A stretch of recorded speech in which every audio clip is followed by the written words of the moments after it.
In a hospital where patients fear their own reflections, a doctor begins to wonder, on which side of the glass does he really live? The Mirror Ward. Rain had been falling since evening, turning the garden behind the hospital into a glistening, dark swamp. The corridors of St. Augustine smelled of antiseptic and damp plaster. Dr. James Hartwell, on his second consecutive day of duty, sat at the desk in the residence room, finishing a report on newly admitted patients. The clock showed 10 to 2 when a sharp, distorted noise came through the call speaker, followed by the agitated voice of a nurse. "Doctor, room 6. She says her reflection no longer repeats her." Hartwell stood, instinctively took his flashlight, and headed down the dim corridor. The lights flickered with a faint, almost deliberate rhythm, as if reacting to his steps. On the wall he passed hung an old, darkened plaque reading "Old Wing," with a barely legible worn date, 1903. The last digit had been erased with the paint. In the room, the patient sat on the floor, back to the wall, arms wrapped around her knees. Her eyes darted to the bathroom mirror visible through the doorway. "It's not like before," she whispered. James stepped into the bathroom. The mirror was old, with tiny abrasions, but a fresh, hair-thin crack ran through its center. He leaned in, trying to examine the distortion, and noticed that in the reflection, the corridor behind him seemed longer, by one extra door, than in reality. He blinked, glanced over his shoulder. There was, as always, only a dead end and a fire cabinet. Looking back at the mirror, he now saw the corridor as it should be. In the silence came a faint, uneven sound, like the creak of stretched glass, as though it were breathing. James straightened, taking a step back. He chalked it up to fatigue and overwork, 48 hours without sleep, endless rounds, reports. But as he closed the door, he couldn't shake the feeling that the mirror now held not just a crack, but a thin seam, behind which something waited. Back in the residence room, rain still lashed at the windows. And yet, from somewhere deep in the building, he thought he heard a faint, almost imperceptible rustling, like someone slowly running a finger along glass. In official hospital records, it was Room 4 for patients with chronic perceptual disorders, but among the staff, it was known as the Mirror Ward. This was where they placed those who claimed their reflections led lives of their own. Dr. James Hartwell was used to strange stories. One elderly man swore his reflection slept when he was awake, and vice versa. A young woman insisted that in the mirror she was 20 years older. Another patient said that his other hand in the reflection sometimes moved faster than his real one. These stories were always equally troubling and equally senseless. One evening, James visited Marie, a quiet young woman with a habit of sketching on scraps of paper. She sat before a small oval mirror, moving her lips without a sound. "What are you saying?" he asked, sitting beside her. "Not me," she replied without looking away. "She's whispering to me. You know, she's not a monster. She just kept what I lost." James felt his throat tighten at the strange clarity of her words. When he stepped into the corridor, Nurse Ellie was waiting by the door, a short woman with quick movements and a faintly mocking smile. "You know, doctor," she said quietly, "all of this can be explained. Faulty mirrors, old glass, light distortion. People tend to imagine the rest." James nodded, though something in him resisted the neat rationalization. Along the wall to the residence room hung an old floor plan in a darkened frame. A whole corridor in the far wing was clearly blacked out, with a date below the diagram, update 1934. Ellie had once mentioned the plan had been there since the opening, and no one remembered what had been there. In recent weeks, things had begun happening in the ward that were hard to dismiss as psychosis. New cracks appeared in mirrors and glass cabinet doors, even in those just replaced. Sometimes the lines didn't start from the edge, but seemed to form from within. Thin, perfectly straight strokes, as if the glass cracked of its own accord. That night's shift dragged on, slow and heavy. Near 3 in the morning, James decided to make coffee. On a shelf in the residence room lay his small folding pocket mirror, a gift from his mother when he started medical school. He picked it up, but as he brushed his elbow against the table's edge, it fell to the tile floor. The mirror broke into several large shards. James crouched to gather them and caught sight of himself in one piece, but not in a white coat. He wore a dark coat, collar up, eyes hard. Behind him was a street with neon signs he didn't recognize. He thought of the nearby pharmacy where they'd recently changed the lamp and how the light might have bounced off the monitor flickering behind him. He blinked. The image changed. Now he sat in a stranger's office, flickering through medical files, then placing them into a box marked closed. On the lid, his signature, but jagged, unfamiliar handwriting. In another shard, a grainy, unclear image, a torn newspaper clipping. James managed to make out a few words. Disappeared. Ward. 193. The rest was hidden by stains and tears. It felt like a fragment from another time. He looked up. The same residence room, the dim light, the empty corridor beyond the door. But in the shards he held, the images kept flashing, sharp as memories, only not his.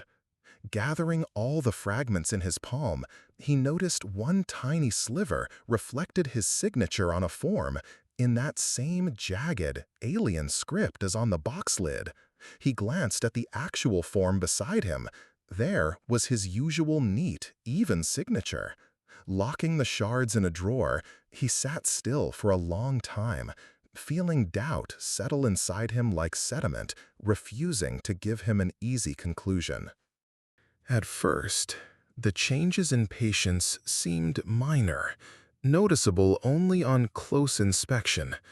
Peter, whom James had treated for a year, suddenly began writing reports in a neat, even hand, where before his notes had been illegible scrawl. His speech changed. No more habitual pauses, his sentences now dry and formal. James decided to run a small test. "Peter, tell me about your sister." Peter frowned, clearly searching his memory. "I don't have a sister." James pulled from the file a letter in a woman's handwriting and a photo taken last year, Peter standing beside a smiling woman. The patient glanced at the photo indifferently, opened the letter and read it, but his expression didn't change. There was no recognition, no surprise, only a calm, "Must be a mistake." James noted loss of autobiographical memory, absence of emotional response. He also saw something else. In daily routines, Peter moved entirely naturally, pouring tea, reading the paper, adjusting a chair. But in moments requiring instant emotional synchronization, laughter, a sympathetic nod, flinching at a loud sound, his reaction was delayed or absent.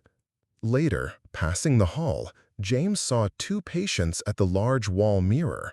They stood side by side, watching their reflections. The desynchronization was barely visible. The reflections' movements lagged by a fraction of a second. Holding his breath, James watched. The delay gradually diminished until it vanished, gestures and head turns now perfectly in sync, as if they, inside, were learning to catch up. The patients turned toward him in unison, their faces calm, but in the reflection, for an instant, there was something else, a focus like people preparing for the next step. James walked away without a word. He knew these weren't random glitches. Each vanishing fraction of a second brought closer the moment when the mirror side could act without noticeable flaws, and then the threat would be real. In the morning, James went down to the archive to check old patient records and look for patterns in their behavioral changes. He flipped through folders until he reached the shelf where his own medical file should have been. It was empty. No form, no photo, no notes. Strange, he muttered, and went to the duty archivist. The man returned with a heavy, dusty ledger. "We don't have your file, doctor," he said, "but we have this." James opened the book. On the faded pages was a list of hospital staff from 1934. He ran his finger down the columns and froze. At the end of the list, J. Hartwell, consulting physician. He stared at the line, searching for a rational explanation. A mistake? A coincidence? But the thought stuck. How could someone with his name work here decades before he was born? Later, back in the ward, he looked in on Marie. She sat by the window, gazing at the cloudy mirror on her bedside table. "Is she speaking to you again?" James asked. "Yes," Marie nodded, then slowly turned to him. "Today, she asked me not to switch with her. She said it's colder there, like everything is frozen in an endless winter. I don't want to go." Her words hit him deeper than expected.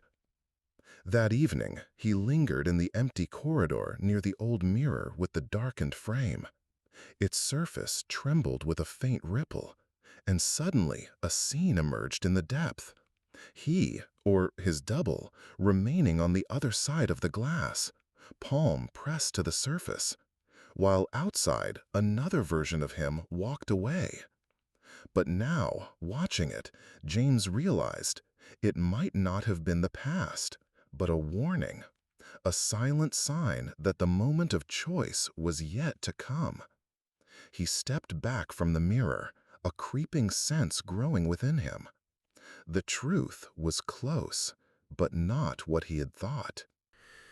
That evening, as his shift neared its end, a dry, cracking sound filled the ward, as if hundreds of thin threads had snapped at once. James ran into the corridor and saw mirrors along the walls spiderwebbing with cracks. The lines spread quickly, reflections moving with a delay, but their gazes held tense anticipation. Patients drifted from their rooms like sleepwalkers, reaching toward the fractured surfaces. In some, the reflections' lips moved faster than in reality. In others, slower, as if the two sides were already arguing over who would take the next step. James stopped before the largest mirror in the hall. In its depths, his reflection stepped forward, pressing a palm to the exact spot where he stood. A crack ran from the edge to his face like a cold scar. He understood. If he didn't act now, the exchange would become massive. James pressed his palm to the crack. Cold shot through his arm and spread through his body. Deep in his memory, something tore away. The taste of childhood, warm bread with butter, the smell of wet brass after rain on the first day of summer vacation. The memory slipped away, leaving emptiness, but the crack beneath his fingers began to close like a wound. Behind him came Marie's voice. "I'm not going there. Let me be incomplete, but alive." She stepped to her own mirror, where her other looked back, seriously, without malice. "If you want, stay, but be my compass, not my replacement." Marie's reflection nodded, and the cracks in her mirror faded. Minutes later, the corridor was empty. The mirrors stopped cracking, but the silence was tense, like the air before a storm. Two patients emerged from that night changed. One spoke in a new, faintly foreign tone. The other forgot the lullaby he had sung all his life. James knew this was no victory, only a delay. The balance would hold only as long as both sides agreed to keep it. Weeks passed. In St. Augustine's mirror ward, new rules were set. At night, all mirrors were covered with heavy cloths. During the day, mirror gazing was limited to 3 seconds, and at the nurse's station, a special desynchronization log recorded any movement delays or mismatches. The patients grew quieter. Their stories about the other side almost disappeared. Outwardly, the ward returned to normal rhythm, but James knew it was only a thin crust of ice over dark water. In his office, he kept one old mirror, the one with the darkened frame. It no longer cracked, its surface smooth, but in the depths lingered a faint vibration, as if someone on the other side still waited. Sometimes, staying late after a shift, he would glance up unintentionally. The reflection copied his movements, but one evening, when he slowly nodded, his reflection nodded a fraction of a second earlier. Not later, earlier. It was barely noticeable, but James caught the signal. The balance would hold only as long as both sides played by the rules. If one broke them, the seam would open again. That night, he rose, stepped close to the mirror. In the dim office light, on the inner side of the glass, a short phrase began to appear, written backward so that reading it felt strange and unsettling. "Don't look too long." James stepped back, eyes still on it, then slowly covered the mirror with cloth. He understood that it was both a warning and an invitation, and as long as both sides remembered the boundary, that door would remain closed.